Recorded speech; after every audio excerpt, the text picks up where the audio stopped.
네, 이렇게 간밤에 있었던 소식들 함께 전해드렸는데요. 그렇다면 시장 마감 상황은 어떤 수치로 보였을지 함께 확인해 보겠습니다. 김민아 캐스터 마감 상황 전해주세요. 네, 유럽 증시 주요국들 관망세가 짙게 나타나고 있습니다. 미국의 7월 CPI 발표를 앞두고 주요국 증시들도 상대적으로 잠잠한 흐름이 나타났는데요. 유럽의 주요국 증시들 일제히 강보합권에서 마무리를 지었습니다. 유로스톡스 50지수 살펴보시면 4,337포인트에서 마감을 하면서 0.11% 마찬가지로 소폭 오르는 데 그쳤는데요. 앞서서 말씀드렸던 이 7월 CPI를 앞두고서 관망세가 짙게 나타나는 모습이었고요. 또 우크라이나, 러시아 간의 지정학적인 리스크가 다시 한번 불거지면서 이러한 부분도 시장의 관망세를 나타나게 했던 요인이라고 보시면 되겠습니다. 네, 이어서 원유 선물 가격 흐름 살펴보겠습니다. 원유 선물 가격 82달러 선에서 거래를 마쳤습니다. 0.42%로 소폭으로 조정을 받는 모습이었는데요. 최근에 국제 유가가 많이 치솟게 되면서 차익 매물이 일부 빠져나갔다고 살펴보시면 되겠고요. 앞서서 말씀드렸던 주요국들의 경제 지표가 발표된다는 점, 그리고 이 감산의 여파가 또 한 번 영향을 줬다는 점도 체크를 해보셔야겠습니다. 그리고 일각에서는 생각했던 것보다 미국 그리고 중국에서의 수요가 많이 늘어나지 않을 수도 있다는 의견이 제시가 되면서 수요가 부진할 수도 있다라는 의견과 함께 이렇게 유가도 소폭으로 조정을 받는 모습이었습니다. 네, 이렇게 원유 선물 가격 흐름 그리고 유럽 증시 마감 상황 함께 살펴드렸는데요. 이어서 미국 증시 마감 상황은 SH인베스트먼트 김선영 연구원 통해서 들어보겠습니다. 네, 연구원님 안녕하세요. 네, 안녕하십니까. 네, 지난밤 뉴욕 증시 마감 상황 전달해 주시죠. 예, 지난주 갑작스러운 신용평가사 피치의 신용등급 강등 여파에 따른 하락에서 벗어나 오늘 뉴욕 증시는 3대 지수 모두 반등했는데요. 다우지수가 1.16%, S&P 500은 0.9, 나스닥이 0.6, 러셀 2000은 0.2%대 소폭 상승세를 보였고, 오는 10일에 발표되는 소비자 물가지수인 7월 CPI를 앞둔 경계 심리가 짙어진 점이 시장의 추가 상승을 다소 저지했다는 분석입니다. 금융시장은 지난 6월 CPI가 지난해 같은 기간보다 3% 상승했지만 최근에 유가 반등으로 인해 7월에는 3.3%로 오르고 반면 근원 CPI는 지난달 4.8에서 4.7%로 둔화됐을 것으로 예상하고 있는 가운데 만일 7월 CPI가 예상보다 빠르게 둔화되지 않고 있다는 인상을 줄 경우 국제금리가 다시 오르고 연준의 긴축 종료 기대가 한번 물러설 가능성이 있다는 지적입니다. 업종별로는 필수 소비재, 금융, 헬스케어, 방위산업, 운송, 부동산 등 대부분이 상승했던 반면 유틸리티와 필수 소비재가 약보합권에 머물렀고 벤치마크인 10년 만기 국채금리는 전일 대비 반등한 4.078%, 달러 인덱스는 0.02%의 소폭 상승세를 보였습니다. 오늘 특징 종목들을 보면 시장 기대에 미치지 못한 분기 순이익과 매출 발표로 미국 최대 닭고기 가공과 유통업체 타이슨푸드가 3.8%의 급락세를 보였으며 반면 증권사 UBS가 매수 추천과 함께 목표 주가를 142달러로 상향한 데 따라 신장 투석 서비스 업체인 다비타는 3.5%의 상승으로 거래를 마쳤습니다. 도널드 트럼프 전 대통령 재임 시절 7억 달러 규모의 연방정부 구제 금융을 받았던 트럭 화물 운송사 옐로우가 결국 파산 신청을 한 가운데 정치권에서 먹튀 논란이 높아지고 있습니다.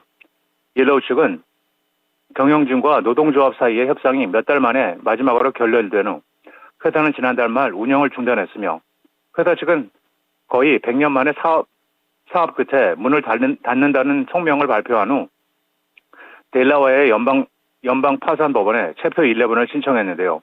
이번 파산으로 약 3만 개의 일자리가 사라지고 국가적인 공급망 전반에 파급 효과도 나타날 수 있다는 우려가 제기되는 가운데 옐라우는 전미 화물운송 업계에서 세 번째로 큰 운송사로 10만 명 이상의 채권자와 10억 달러 이상의 부채가 있는 것으로 추정되고 있으며 가장 큰 무담보 채권자는 200만 달러 이상의 청구액을 가지고 있는 아마존과 170만 달러의 홈디포입니다.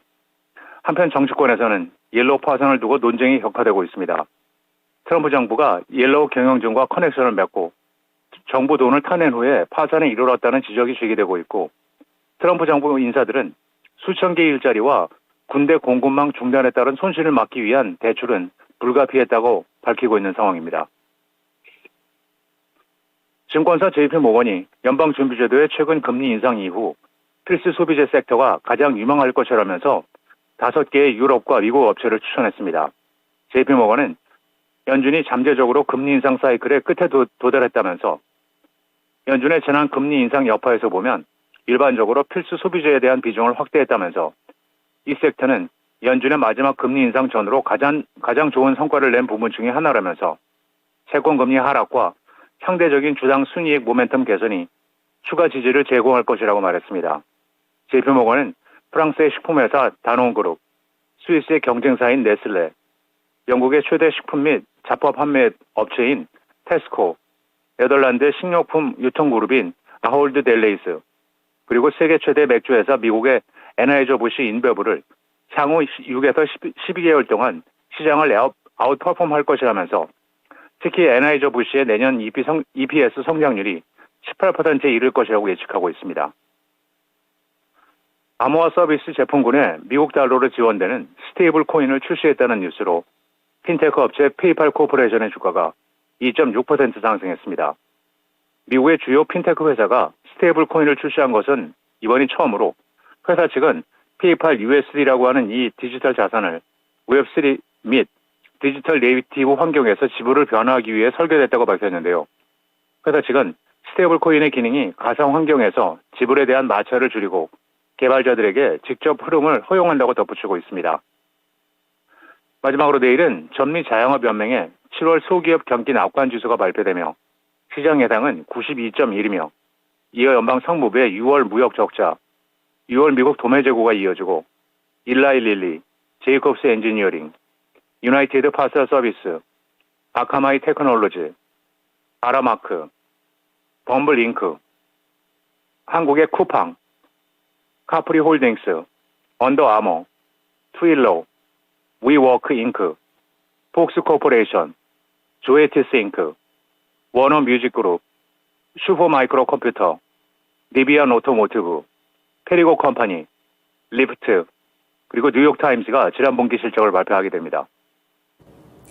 네, 여전히 이어지고 있는 실적 발표 일정에 대해서도 함께 들어봤습니다. 말씀 고맙습니다. 네, 감사합니다. 네, 유럽 증시에 이어서 미국 증시 마감 상황까지 함께 들어봤고요. 이어서 전일장 국내 증시는 어떻게 마감을 지었을지 함께 살펴보도록 하겠습니다. 코스피 지수 4거래일 연속으로 하락했습니다. 결국엔 2,600포인트까지 이탈하는 모습으로 거래를 마쳤는데요. 종가는 2,580포인트에 형성을 했습니다. 전일 시장에서는 개인 투자자들 그리고 외국인 투자자들의 매수세가 이어졌지만 기관 투자자들의 매도 물량이 출회가 되면서 이렇게 지수 자체가 하락했다고 보시면 될 것 같은데요. 업종별로 살펴보면서 어떠한 흐름이 포착이 됐는지 더 자세하게 살펴보겠습니다. 네, 전기전자 섹터부터 함께 훑어보시죠.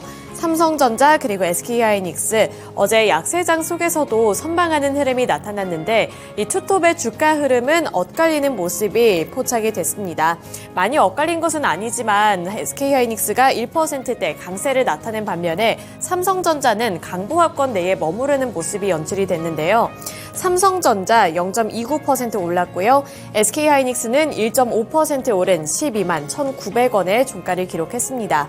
다만 이렇게 막판에 갈수록 탄력이 둔화되는 모습으로 장을 마쳤다는 점도 함께 체크를 해보셔야 될 것 같은데요.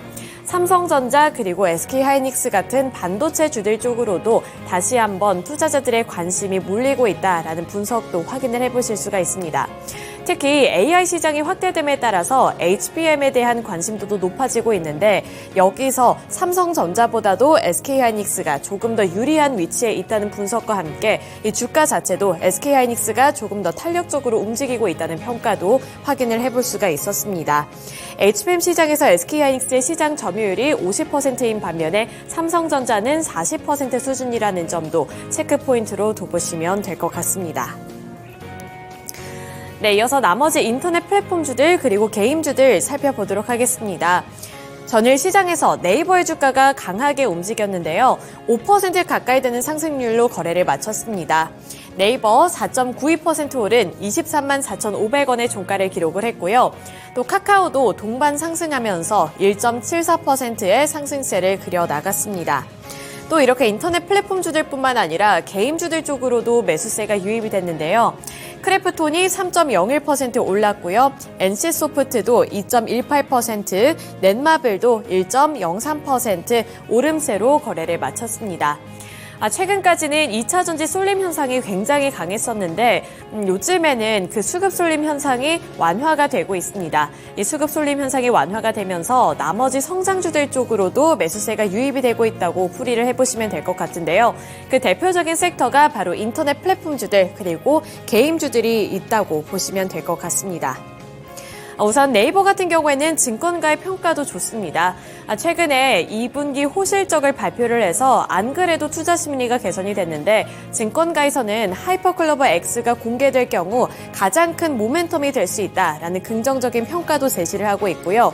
하이퍼클로버 X가 아니더라도 웹툰 및 나머지 콘텐츠 사업과 관련해서도 긍정적인 평가가 잇따르고 있습니다. 따라서 네이버를 주목하고 있는 투자자들이 많다는 점도 함께 체크를 해보시면 되겠습니다.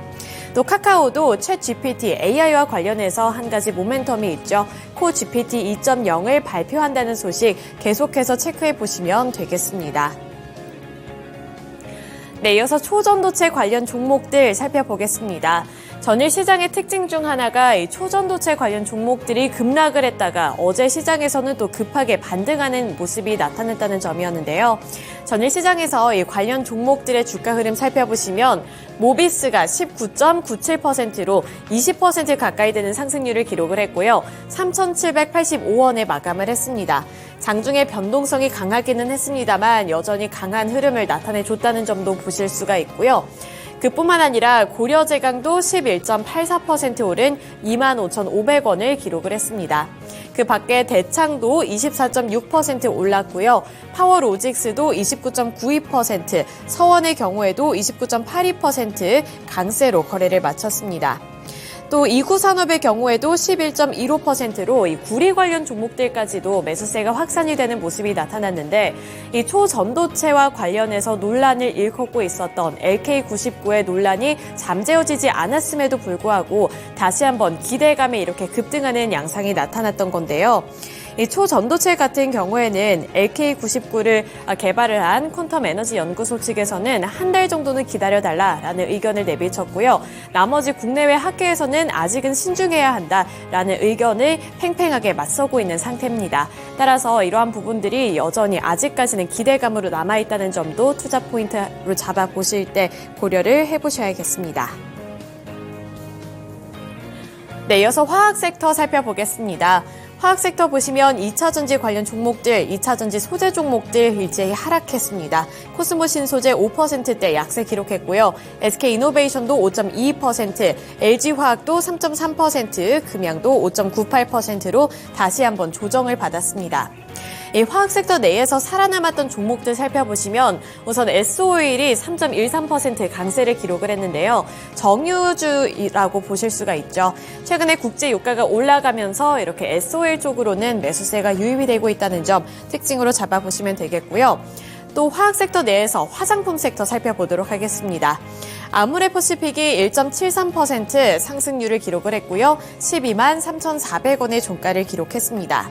또 그 밖에 LG 생활건강의 경우에도 전일 시장에서는 나름대로 선방하는 모습이 나타났는데 전일 시장에서는 결국 하락세로 거래를 마쳤습니다. 1.21% 조정을 받으면서 44만 8천원을 기록을 했고요.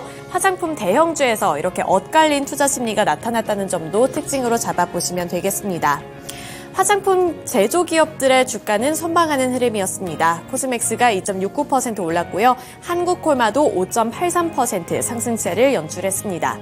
코스닥 시장에 넘어가서 조금 더 자세하게 살펴보겠지만 이렇게 화장품 섹터를 향한 투자 심리가 개선이 됐고 최근 들어서는 스몰 럭셔리라고 해서 이렇게 립스틱이나 조금 더 중저가의 제품이 인기를 끌고 있다는 분석과 함께 중소형주들의 강세 흐름이 뚜렷하게 나타났습니다. 코스닥 시장 넘어가서 종목들은 조금 더 자세하게 파악해 보도록 하겠습니다.